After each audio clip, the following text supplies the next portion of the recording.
আচ্ছা, চিকেন কিমা খেয়েছেন কি I don't know, বাট আমি কিন্তু যতবারই বিয়েবাড়ি অ্যাটেন্ড করেছি, রেস্টুরেন্টে গিয়েছি বিফ কিমা এবং মাটন কিমাই খেয়েছি। বাট আমিও এই ফার্স্ট টাইম বাসাতে বানিয়েছিলাম, তাও আবার একটা ফ্রেন্ডের রিকোয়েস্টে যে চিকেনের কিমা কোনো একটা আপলোড করেন।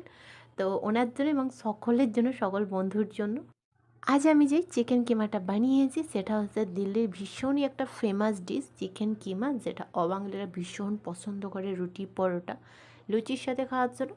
ভাই রেসিপি হলো চিকেন কিমা। আচ্ছা, চিকেন কিমার জন্য এখানে আমি 700 গ্রাম পরিমাণে বনলেস চিকেনকে কিমা বানিয়ে নিয়েছি। আচ্ছা, এখানে লাগছে 200 গ্রাম পরিমাণে টক দই। আর দইটাকে অবশ্যই ভালো করে ফাটিয়ে নিয়েছি। আচ্ছা, টক দইয়ের মধ্যে কিছুটা মশলা অ্যাড করব, যেমন 1 teaspoon of turmeric powder, 1 teaspoon of red chilli powder, 1 teaspoon of Kashmiri red chilli powder কালারটা আরেকটু ব্রাইট করার জন্য। আচ্ছা, আর হচ্ছে 1 teaspoon of black pepper powder. এরপর হচ্ছে 1 teaspoon of dhania powder, 1 teaspoon of ভুনা হওয়া জিরার পাউডার। আচ্ছা, এই সব কটাকে ভালো করে দইয়ের সাথে মিক্স করে সাইডে রাখতে হবে। আচ্ছা, এরপর 3টা টমেটো পিউরি করে রেখেছি। গ্যাসের মধ্যে একটা ননস্টিকের কড়াই নিয়েছি, কড়াইয়ের মধ্যে 25 গ্রাম মতো সরিষার তেল অ্যাড করতে হবে। আচ্ছা, এখানে কিন্তু রিফাইন তেল অ্যাড করলে হবে না, সরিষার তেলের টেস্টটা আলাদাই আসে। আচ্ছা, এরপর গোটা গরম মশলা যেগুলো লাগছে, এলাচ, দারচিনি, লবঙ্গ, গোলমরিচ, তেজপাতা, আস্ত জিরা এবং 3টা শুকনা মরিচ মাঝখান থেকে 3 থেকে 4 টুকরো করে নিয়েছি। তেলটা ভালো করে গরম হলে আস্ত যে মশলাগুলো নিয়েছিলাম সব কটা আমরা দিয়ে দেবো। আচ্ছা, সবুজ এলাচ এবং কালো এলাচ মানে বড় এলাচ দুটোই কিন্তু নিয়েছি। সবুজ এলাচ 4 থেকে 5টা আর বড় এলাচ একটা নিয়েছি, আর 1 টিস্পুন অফ আস্ত জিরা। আচ্ছা, এখানে আমি শুকনাও মোটা মরিচ অ্যাড করেছি, আপনাদের কাছে ছোটো থাকলে ওটাই অ্যাড করবেন, নো প্রবলেম। আচ্ছা, আস্ত মশলার সাথে এক টুকরো জয়িত্রীও ছিল, সেটা আপনারা হয়তো নিশ্চয়ই খেয়াল করেছেন, আপনাদেরকে জানিয়ে দিলাম, কারণ দারচিনি এবং জয়িত্রীর কালারটা একেবারে ব্রাউন কালার, তো হয়তো অসুবিধা হয়েছে, বিভিন্ন সবার অসুবিধা হতে পারে, তার জন্য আমি বলে দিলাম। এরপর হচ্ছে সমস্ত মশলা যখন কালারটা সুন্দর চলে আসবে, চেঞ্জ হয়ে যাবে এবং সুন্দর একটা স্মেল বেরোবে, এর মধ্যে 10 থেকে 15টি রসুনের কোয়া অ্যাড করে দেবো। আর রসুনের কোয়া কিন্তু আসতে দেবো না, রসুনের কোয়াটা অবশ্যই কুচো কুচো করে, যেমন পেঁয়াজ কুচো করা হয় সেরকমভাবেই করে নেবেন। আর গ্যাসের ফ্লেম অবশ্যই মিডিয়াম টু স্লো ফ্লেমেই রাখবেন এই স্টেজে। আচ্ছা, রসুনের কাঁচা গন্ধটা যখনই চলে যাবে এর মধ্যে অ্যাড করতে হবে 200 গ্রাম পরিমাণে পেঁয়াজ। পেঁয়াজটা খুবই মিহি করে কেটেছি, আর পেঁয়াজটা তেলের মধ্যে ততক্ষণই ফ্রাই করতে হবে যতক্ষণ না পেঁয়াজের colour golden two brown colour হচ্ছে। আর দেখতেই পাচ্ছেন গোল্ডেন টু ব্রাউন কালার পরিণত হয়ে গেছে। এরপর হচ্ছে স্টেজে আমরা অ্যাড করবো 2 teaspoon of ginger garlic paste. আর আদা রসুনের পেস্টটা অ্যাড করার বেশ কিছুক্ষণ মানে 3 থেকে 4 মিনিট মতো কষাতে হবে, কারণ আদা রসুনের একটা কাঁচা গন্ধ। আচ্ছা, এখানে একটা ছোট্ট টিপস, মশলাটা অ্যাড করার প্রসেসটা কিন্তু অন্যরকম হতে পারে, বাট এতেই কিন্তু টেক্সচার একেবারে অথেন্টিক আনবে। আচ্ছা, এতক্ষণে আদা রসুনের কাঁচা গন্ধটা শেষ হয়ে গেছে, এর মধ্যে যে টমেটো পিউরি করে রেখেছিলাম সেটা আমরা অ্যাড করে দেবো। আর টমেটো পিউরি ততক্ষণই কষাতে হবে যতক্ষণ না টমেটোর ময়েশ্চারটা শেষ হচ্ছে এবং ওপরে তেলটা দাঁড়িয়ে পড়ছে।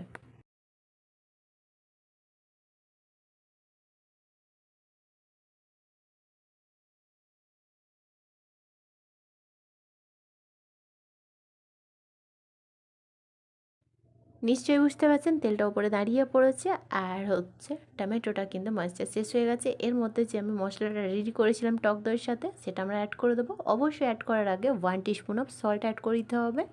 আচ্ছা, ভালো করে মশলাটা সঙ্গে সল্টটা মাখিয়ে নিয়ে এই গ্রেভির সাথে আমাদের অ্যাড করতে হবে। আর গ্যাসের ফ্লেম মিডিয়াম টু স্লো ফ্লেমে করে আমাদের প্রায় ঘড়ি ধরে 7 থেকে 8 মিনিট মতো কষাতে হবে, কারণ টক দই আছে, মশলাও আছে, মশলার কাঁচা গন্ধ অবশ্যই থাকে। আর কষাতে কষাতে যখনই দেখবেন কালার চেঞ্জ হয়েছে এবং ওপরে তেলটা দাঁড়িয়ে পড়েছে।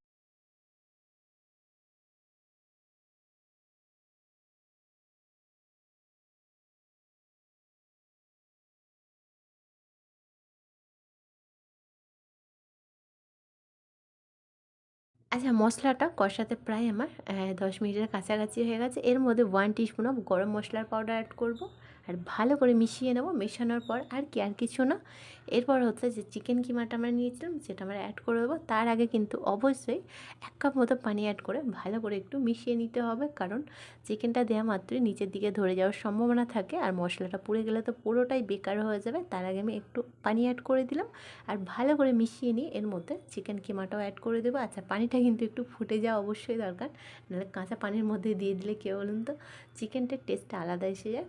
আচ্ছা, পানিটা দেওয়ার পর দেখতেই পাচ্ছেন ওপরে বলও এসেছে, মানে ফুটে ফুটে আসছে।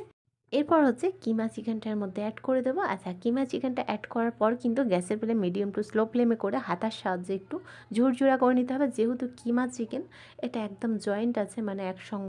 সত্যি কথা বলতে আজ পর্যন্ত যতগুলো আমি রেসিপি আপলোড করেছি সব কটা রেসিপি আমার বাসার মধ্যে অলরেডি 3 থেকে 4 বার বানানোর পর কিন্তু তারপর আপনাদের সঙ্গে শেয়ার করেছি। বাট এই ফার্স্ট টাইম আমি একটা আপুর রিকোয়েস্টে আমি বাসার মধ্যে ফার্স্ট টাইম বানিয়েছি, আর আলহামদুলিল্লাহ এতটাই রেসপন্স ভালো পেয়েছি। আর আমি সাজেস্ট করছি আপনাদের অবশ্যই একবার ট্রাই করে দেখুন, এর টেস্টটা একেবারে অন্য রকম, মানে রেস্টুরেন্ট হোটেল কিন্তু হার মেনে যাবে। এর টেস্টটা একেবারে ডিফারেন্স, একেবারে অথেন্টিক টেস্ট একটা। আমি কিন্তু 100% গ্যারান্টি দিয়ে আপনাদের বলছি, মাটন এবং বিফ কিমা সাইডে রেখে বারবার কিন্তু এই চিকেন কিমা খাওয়ার জন্য এক্সাইটেডমেন্ট থাকবেন। যেটা মেহমানকেও কিন্তু ফার্স্ট টাইম পরিবেশন করার পর কিন্তু ওনারাও কিন্তু একেবারে ভীষণই অ্যাট্রাকটিভ হয়ে যাবে আপনার রেসিপি, আপনার হাতের জাদুর ওপর, ঠিক আছে? এতটাই টেস্ট আনে। আচ্ছা, ভালো করে মেশানোর পর এটা কী করতে হবে, ঢাকা অফ করে গ্যাসের ফ্লেম মিডিয়াম টু স্লো ফ্লেমে করে 5 থেকে 6 মিনিট মতো আমাদের ওয়েট করতে হবে, কারণ চিকেনের যে এক্সট্রা ময়েশ্চার থাকে যতক্ষণ না বেরিয়ে আসছে। আচ্ছা, তার আগে কিন্তু 1 টিস্পুন অফ সল্টটাও অ্যাড করলাম। এর আগেও কিন্তু টক দইয়ের সাথে আমি 1 টিস্পুন অফ সল্ট অ্যাড করেছিলাম, কিন্তু 1 টিস্পুনে কিন্তু কিমাটা কমই ছিল, আমি টেস্ট করে দেখেছি, তার জন্য আমি আরও 1 টিস্পুন অফ সল্ট অ্যাড করলাম। অবশ্যই আপনারা টেস্ট করেই কিন্তু সল্ট অ্যাড করবেন, যেহেতু চিকেনের পরিমাণটা একটু বেশি আছে তার জন্য। আচ্ছা, ঢাকাটা অফ করলাম। আই থিঙ্ক আমার 8 থেকে 9 মিনিটের কাছাকাছি হয়ে গেছে, আর সমস্তটা আমার ময়েশ্চারটা বেরিয়ে এসছে।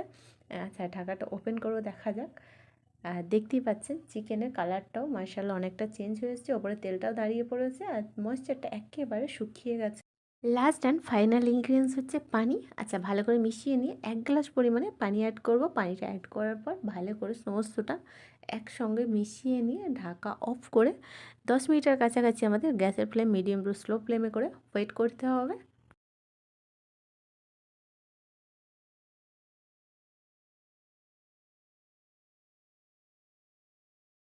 আচ্ছা, ম্যাক্সিমাম কিন্তু 8 থেকে 10 মিনিট কমপ্লিট হয়ে গেছে। ঢাকাটা ওপেন করে আপনাদের দেখিয়ে দিচ্ছি। মাশাআল্লাহ, মাশাআল্লাহ কালারটা দেখতে পাচ্ছেন, আর এতটাই সুগন্ধ বেরিয়েছে, একেবারে অথেন্টিক একটা গন্ধ রান্নাঘর ভর্তি হয়ে গেছে। ফাইনালি কিন্তু কিমা চিকেন রেডি হয়ে গেছে। আর চিকেন কিমাটা শেষ করব। 3 থেকে 4টা কাঁচামরিচ একটু ক্যারাচেভাবে কেটেছি, আর বেশ কিছুটা ফ্রেশ ধনেপাতা কুচি। আচ্ছা, কাঁচামরিচটা অ্যাড করার মানেই হচ্ছে কাঁচামরিচের যে কাঁচা কাঁচা সুন্দর একটা ঝাঁঝালো গন্ধ থাকে, সেটা চিকেন কিমার মধ্যে দারুণ একটা ফ্লেভার আনে, আর হচ্ছে মুখে কিন্তু হালকা হালকা ঝাল লাগে, সেটার জন্যই অ্যাড করেছি। এরপর হচ্ছে ধনেপাতা কুচিটাও অ্যাড করে দেবো, ভালো করে মিশিয়ে নিয়ে গ্যাসের ফ্লেম অফ করে 5 মিনিট মতো রেস্টে রাখবো। আর আমি তো ডিনারটা এনজয় করছি, কি আপনারা করবেন তো? আশা করছি প্রত্যেকটা রেসিপির মতো এই রেসিপিটাও অবশ্যই ভালো লেগেছে, আর ভালো লাগলে অবশ্যই কমেন্ট বক্সে জানাতে ভুলবেন না।